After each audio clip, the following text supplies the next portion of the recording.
My husband gave me a $15,000 wedding dress as a gift, but on our wedding day, his jealous mother secretly set it on fire. I was so shocked I fell to the ground. Aiden, my husband, jumped into action and put out the flames, saving me. But what happened after that was something she never saw coming. I planned the ultimate revenge. I can still remember the first time I met Aiden. It was like time slowed down, and everything else disappeared. All I could see was him. Aiden Gillen, a 30-year-old professional rugby player, was tall, charming, and had a smile that could brighten any room. But it wasn't just his looks that made me fall for him. It was the way he treated me. Aiden was kind, patient, and made me feel special in a way I'd never felt before. I was 29 at the time, working as an office assistant in Boston City.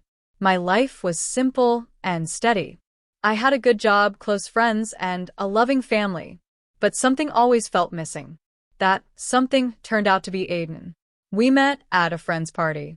He was there with his rugby teammates, and I was hanging out with a couple of coworkers. From the moment we started talking, I felt this instant connection. We had so much in common: our love for adventure, trying new things, and even a shared belief in the importance of family. Aiden was everything I had dreamed of in a partner. Our relationship grew quickly, and soon we were inseparable. We talked about everything, including our future together. I had never been in a relationship where I felt so loved and appreciated. Aiden made me feel like I was the most important person in the world. Before long, we started talking about marriage. It felt like a dream coming true, and I couldn't wait for our wedding day. Aiden was everything I had ever wanted, and I thought nothing could ruin our happiness. But every relationship has its challenges, and ours came in the form of Miriam, his mother. Aiden had mentioned her a few times before.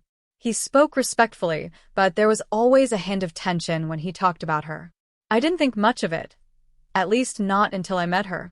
I met her in person for the first time, Miriam Gillen. She was a woman in her early 60s with a commanding presence.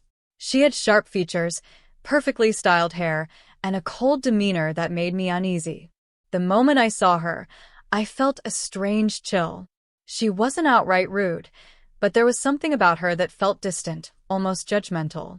She didn't make me feel welcome, and it bothered me. "I'm glad you could finally meet my mother, Taylor," Aiden said, trying to break the awkward silence during our lunch together. But Miriam barely looked at me when she replied, "Nice to meet you."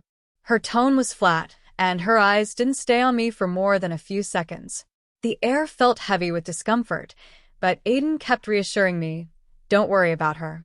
She's just a little protective." I wanted to believe him, but I couldn't shake the feeling that something was off with her. A few weeks after that tense meeting, Aiden surprised me with an incredible gift, a wedding dress. Not just any dress, though. It was worth $15,000, a luxurious gown that sparkled and shimmered with every movement. When he gave it to me, I felt overwhelmed with joy. It wasn't just the price that made me happy, it was the thought behind it. Aiden knew how much I dreamed of wearing the perfect dress on my wedding day, and he made that dream come true. The moment I saw the dress, I gasped in disbelief. "Oh my gosh, Aiden, this is amazing." My hands trembled as I ran them over the delicate fabric. "I can't believe you did this for me." He smiled warmly and said, "You deserve it, Taylor. I want everything about our wedding to be perfect for you." But I had no idea that this dress would become more than just a symbol of love. It would bring out something darker.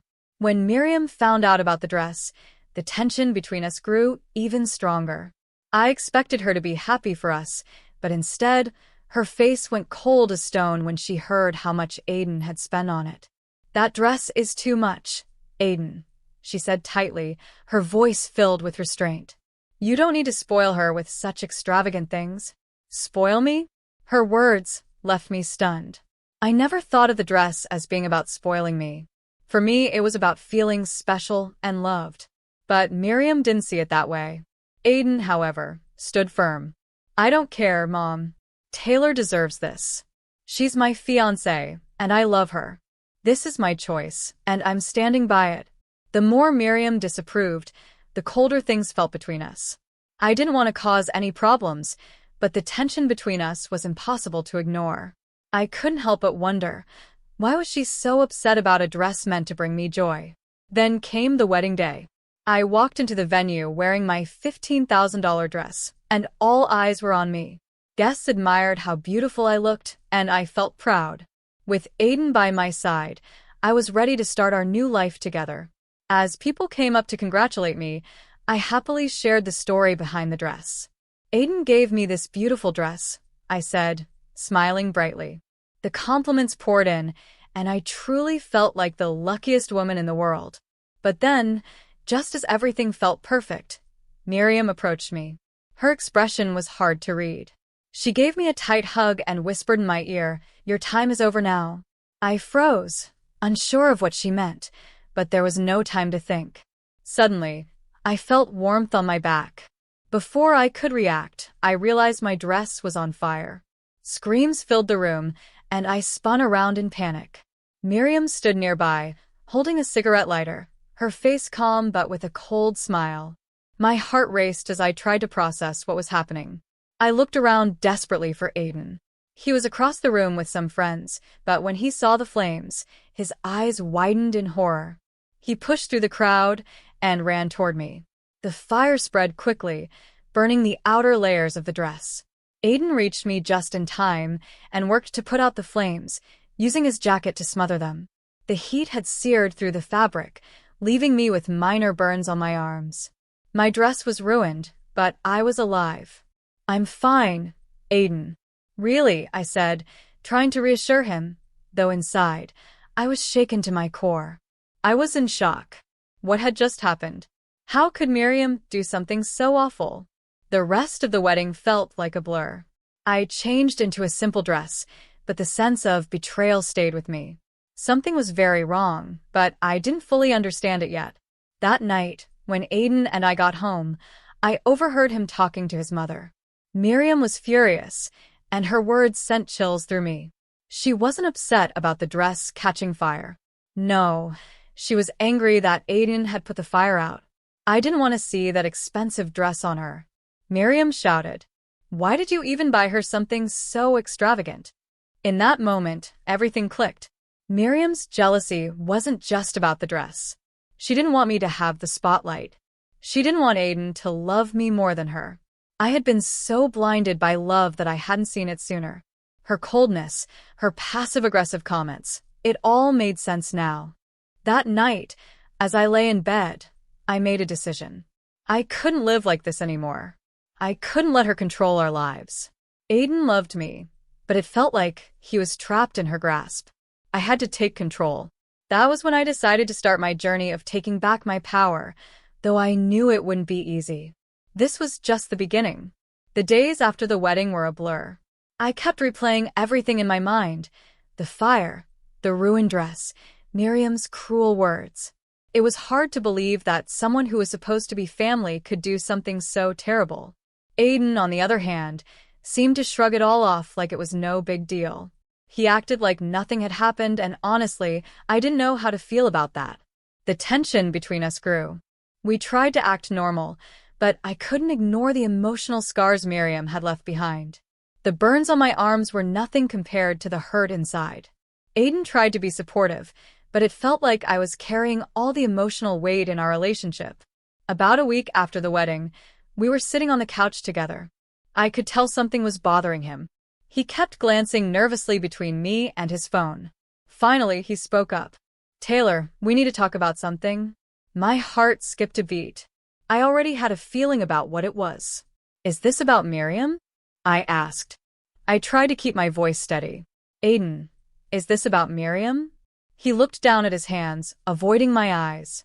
"I've been thinking a lot about my mom and how she's been acting," he said quietly.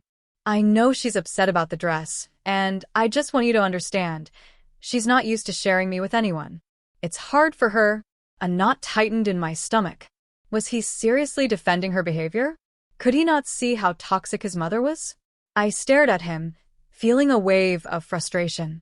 "Aiden, it's not just about the dress," I said, my voice trembling. "It's about everything. The way she treats me, the way she makes me feel worthless. That's not normal." He finally looked at me, his expression soft. I know. And I'm sorry. I really am. But she's my mom. I can't just cut her off like that. Why not? I asked, my frustration spilling over. She's been controlling you your entire life, and now she's trying to control our relationship. Why are you so afraid of her? Aiden flinched at my words. I'm not scared, Taylor. She's been there for me my whole life. She's my family. Tears welled up in my eyes. And what about me? Am I supposed to just accept her mistreatment because she's your family? Am I supposed to let her treat me like I don't matter? He fell silent, his face conflicted. I knew he was trying to make sense of it all, but it wasn't enough. The more I thought about it, the more I felt like I was losing him to a woman who wouldn't even respect me as his partner. The next day, I overheard another conversation. This time, I wasn't trying to eavesdrop, it just happened. I was walking through the house when I heard Aiden and his mother talking in the living room. I froze when I heard Miriam's sharp, angry voice. You really let her get to you, didn't you? Miriam spat. You let her ruin everything. That dress, that wedding, she doesn't belong in our family. She's just a distraction. Her words hit me like a slap to the face. I couldn't believe what I was hearing. Miriam's jealousy ran so deep that she couldn't stand the sight of me with her son. And Aiden, he didn't say a word. He didn't defend me. He didn't stand up for me. Mom, please, Aiden finally said, his voice strained. Stop. I'm trying to make this work. I love Taylor. And I love you. Miriam's tone turned icy. I've always been your priority, Aiden. And if you really think she's the one for you, then why did you give her such an expensive dress? Why would you spoil her like that? I felt my heart sink. It was clear to me now, this wasn't just about a dress or a wedding. Miriam didn't want me in her family, and Aiden didn't know how to choose between us. A surge of anger rushed through me, and I couldn't hold it back. I walked into the living room, my face flushed with emotion. Why do you care so much about a dress? I demanded, my voice trembling with frustration. Why does it bother you that Aiden loves me? Why are you trying to ruin everything between us? Miriam turned to me, her expression cold and full of disdain. Because you're a distraction, Taylor. A beautiful, expensive distraction. But you'll never truly be part of this family. Her words hit me like a punch to the chest. How could she say that? How could she treat me like I didn't matter? Aiden, we need to talk, I said, my voice shaking. I can't keep living like this. I can't keep pretending that everything's okay when it's not. But Aiden just looked at me, torn and helpless. Taylor, please. I'm trying. You don't understand. This is hard for me. I shook my head, feeling the weight of his words. It's hard for you?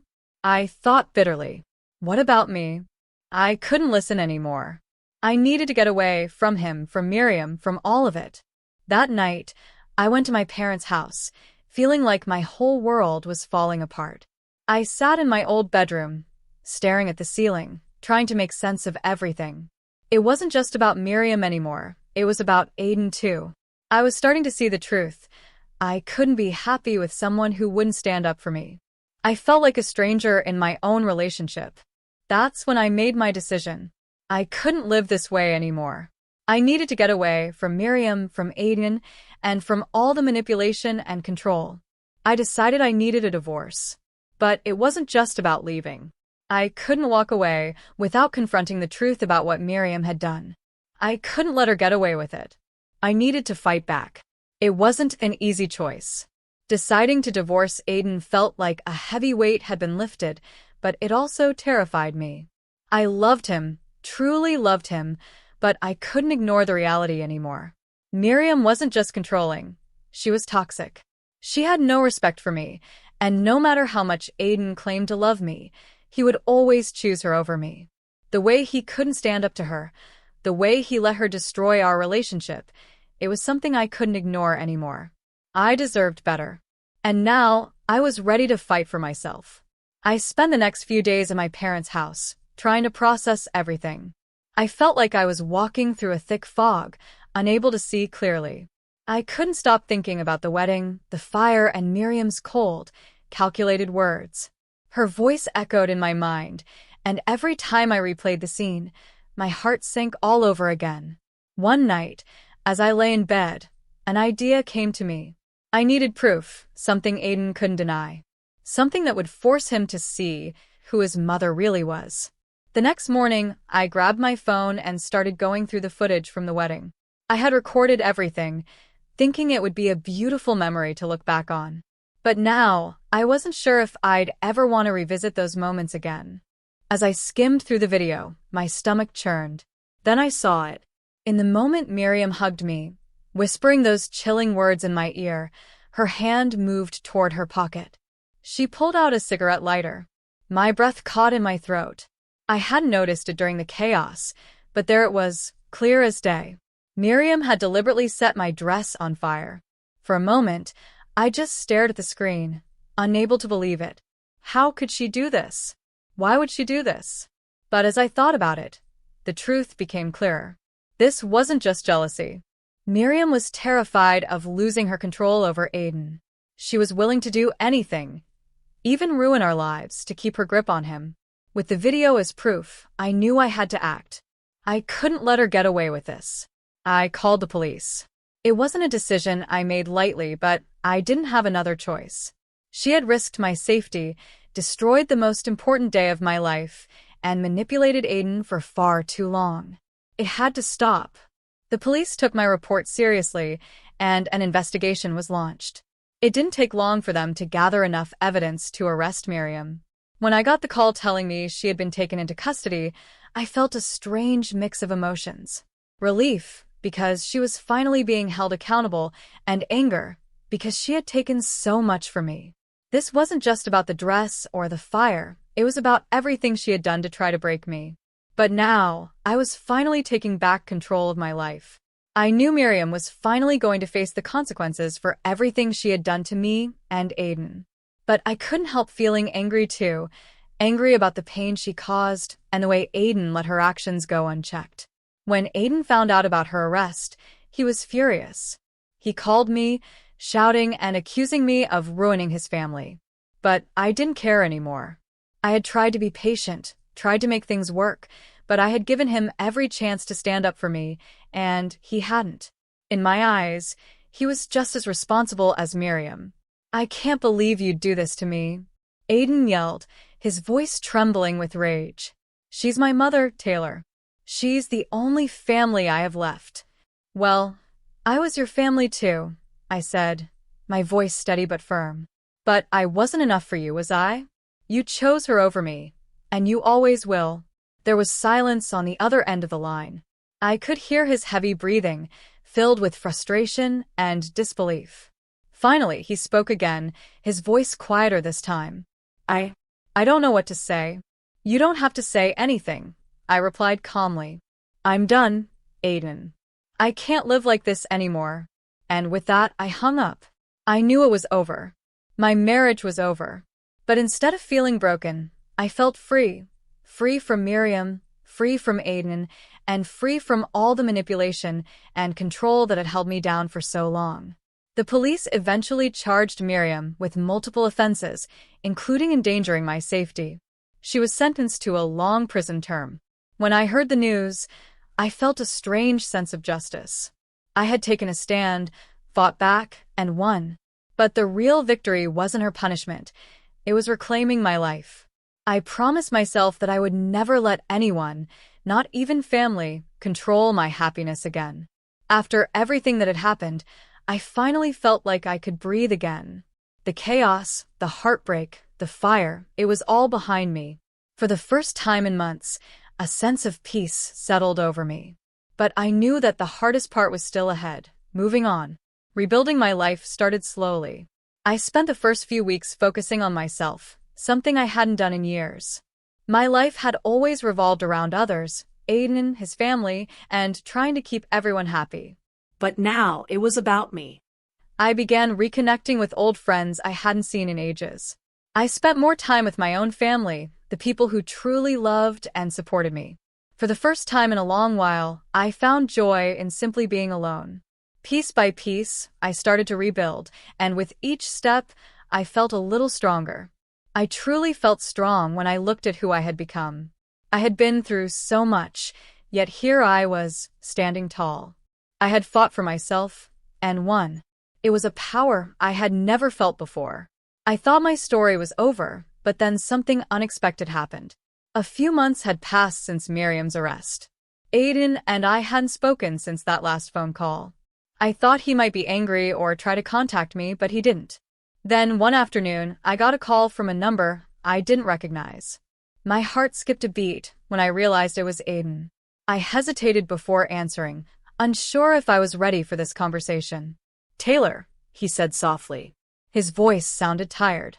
"I've been thinking about everything, and I know you probably won't forgive me, but I need to apologize. I didn't see it back then, but I see it now. I was blind to what my mom was doing. I should have stood up for you. I'm sorry." I didn't know how to respond. My heart felt torn. Part of me wanted to yell at him for everything he had put me through, but another part of me just wanted closure. "I don't know if I can forgive you, Aiden," I said, my voice steady but full of emotion. "You had so many chances, and you chose your mom over me every single time. I'm not going to let that happen again. I've moved on." There was a long pause. I could hear him breathing on the other end, like he was trying to find the right words. "I understand," he said quietly. "I just want you to know that I've changed. I see now how wrong I was. I'm sorry for everything." I closed my eyes, feeling the weight of his apology. But deep down, I knew it wasn't enough. He had failed me when I needed him most, and now I was stronger because of it. "Goodbye, Aiden," I said firmly, my voice calm and sure. "Take care of yourself." And just like that, it was over. The final chapter of that part of my life was closed. I had freed myself from the man I once thought I would spend my life with, from the family that never accepted me, and from a life that had been holding me back. Life wasn't perfect, but it was mine, and that was enough. I wasn't going to let anyone control my life again. Not Miriam, not anyone. For all her manipulation, she never understood the strength of a woman who is ready to fight for herself. As time went on, I focused on my own happiness. I poured my energy into my career, into finding peace within myself, and into doing the things that truly brought me joy. I had learned how important it was to stand up for myself, to never let someone else's jealousy or control define who I was. Then, about a year later, I got news that changed everything. I was pregnant. It was unexpected, but it filled me with a happiness I had never known. I was going to be a mother. I was determined to raise my child in a world where love, respect, and happiness came first. I still remember the day I told my parents. My mom's face lit up with joy when she heard the news, and I could see the pride in her eyes. She knew everything I had been through and how far I had come. I had taken back my life, and I was finally building a future on my own terms. As I sat with my family and the man who had become my true partner, someone who respected me and loved me for who I was, I knew I had made the right choices. My past would always be a part of my story, but it didn't define me anymore. I was free. I had won my battle, and I was living the life I had always dreamed of.